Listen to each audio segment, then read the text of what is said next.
Okay, Hot Wheels Custom. So, ito yung Hot Wheels. Bagong bili. Dun siya galing. Audi RS6 Avant. Ganda yung casting, oh. So, papalitan natin ng rubber wheels.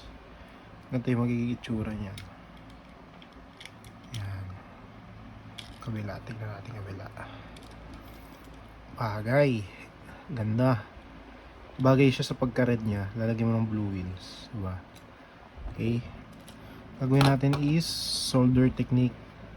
Ito pang ano natin.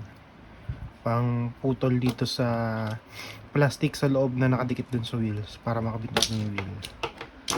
Lagay muna natin dyan. Soldering. Kailangan mainit kasi yung soldering iron natin. Ngayon, para ma-check kung okay na, gamitan natin ito.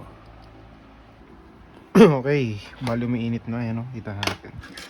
So, try natin tong technique na to. Naiisip ko kasi lagyan ng ganito para mas matulungan siyang malusaw kumbaga. So, bali sige, try natin. Kasi, ginawa ko siya dati. Siya ang epekto.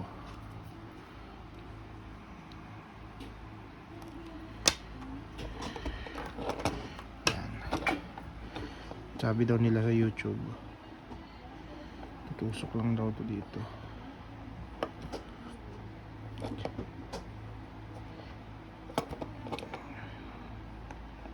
Unahin natin dito sa harap.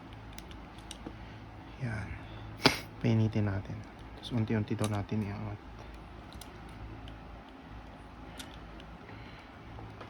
Dandahan lang kasi baka mapasok.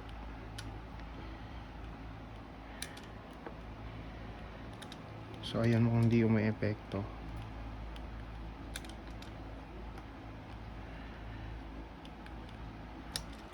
Hindi ko alam kung dahil mahina yung pang lusaw ko, mahina ako o ewan. Try natin yung nilagyan natin ng solder. Uy! Yun lang. Natanggal, nabunot. Balik natin. Iyon. Natin kung mainit pa. Mainit pa, idol.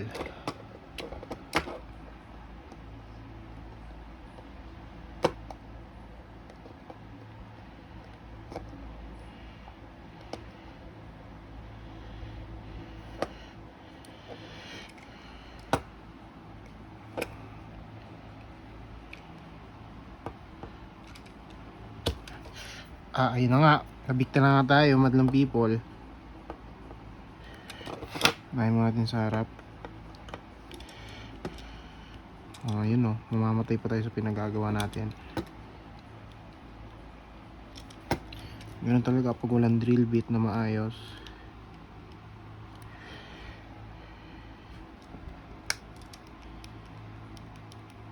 Kasi ginagawa niya, nilulusong niya yung plastic sa gilid.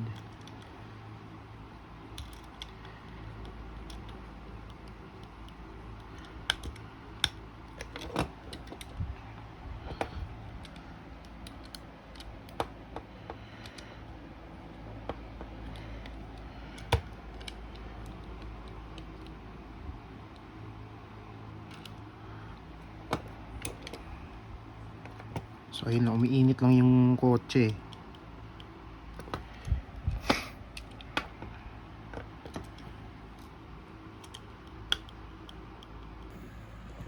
Hindi gumana yung una nating method na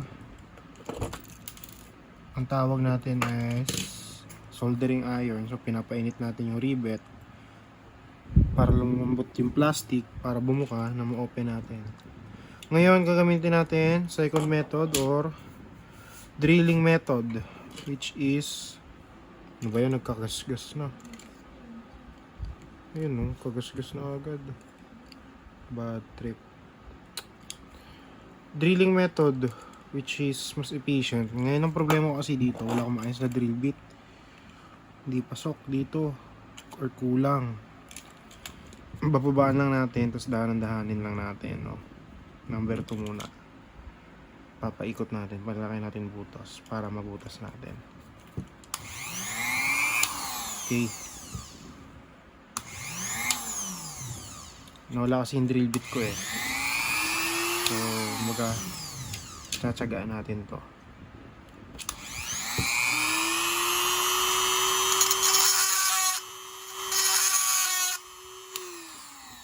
Malakas.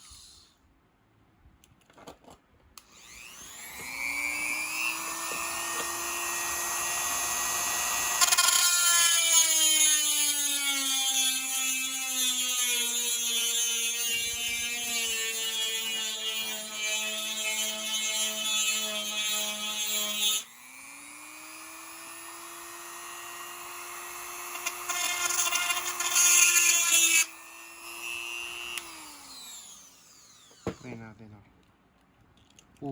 mainit din. So ayun, ayaw pa din. Bale, sige, gawin natin yung kabila, tapos papalitan natin ng bit.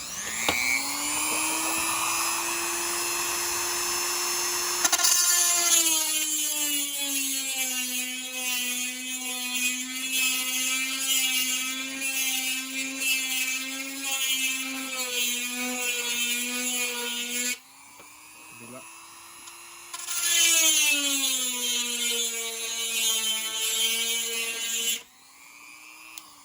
Tingnan natin kung nabutas natin. Ayun. Matigas pa din. Ngayon, palitan natin ng drill bit. Itong diamond. Tingnan natin kung asya muna. Yun, pasok. Pasok. Tanggal pati plastic. Tingnan natin yan. Gamitan ng chuck key.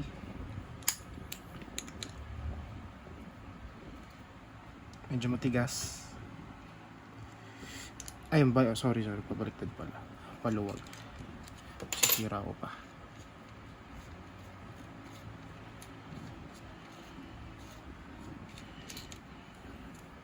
Yun na nga. Bumaon.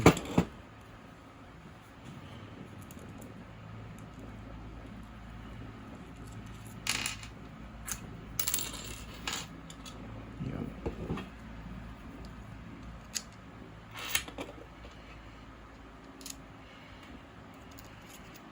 Yan.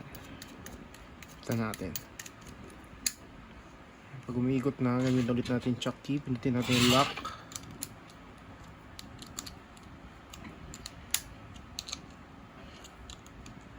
Konting higpit lang, huwag masyado. Baka masira kasi bumubuka. Yan. Diba? Try ulit natin.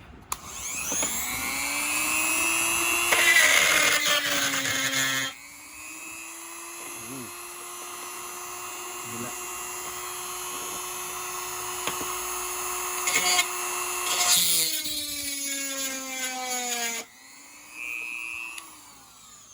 Tignan natin, sana gumana na.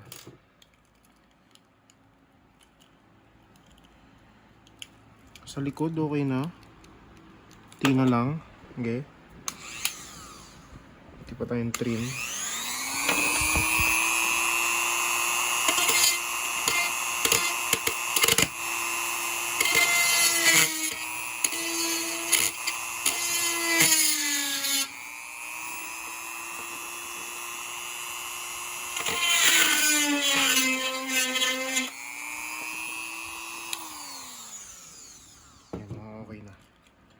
Yun. Thank you, Lord. Woo! Grabe, pinahirapan mo ako. Yan ba kaya natin kamayin? Pag di natin kayang kamayin, dito natin to. Kunting tulak lang. Ito. Yan. Pati ito sa kabila.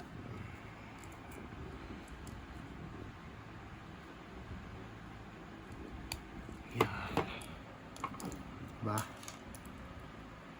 Dito. Tigas ah.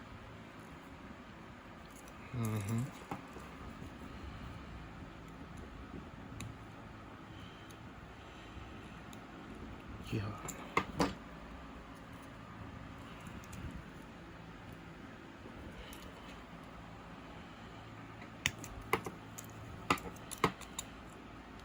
Yan natin kupitin para magamit natin ulit yung latch, yung lock mamaya.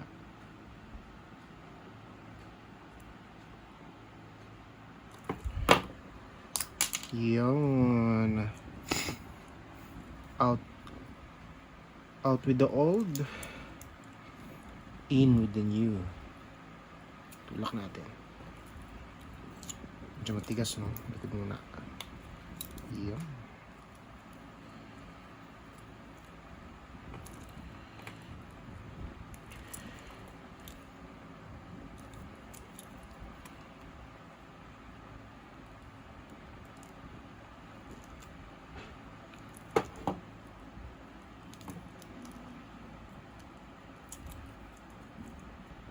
Yun. Diba? So, pwede natin to i-drill ng maliit. Kaso ngayon, tinatamad na tayo. Kaya di na muna. Yun! Yun na nga, oh. Hindi ba? Napakalinis. Medyo sayang lang kasi nagka-gas-gas ng onte, no? So, sa susunod magagamit tayo ng malambot na patungan para di magasgas, pero other than that, no, malinis naman, maayos naman, no? Hindi nahuhulog yung chassis, tigas, firm. So yon, successful yung wheel swap natin, Audi RS6 Avant. Ito yung wheel swap, ito yung red with the blue wheels. Solid. Thank you for watching. Barum dum dum, tuturum dururum, tuturum dum, tuturum dururum. Sheesh. Panis ka na naman, Katajoy. Solid, oh. Ganda ng wheel swap, no? Parang premium. Nga lang, nagkagas-gas, you know. Hindi tayo gumamit ng rubber mat, eh.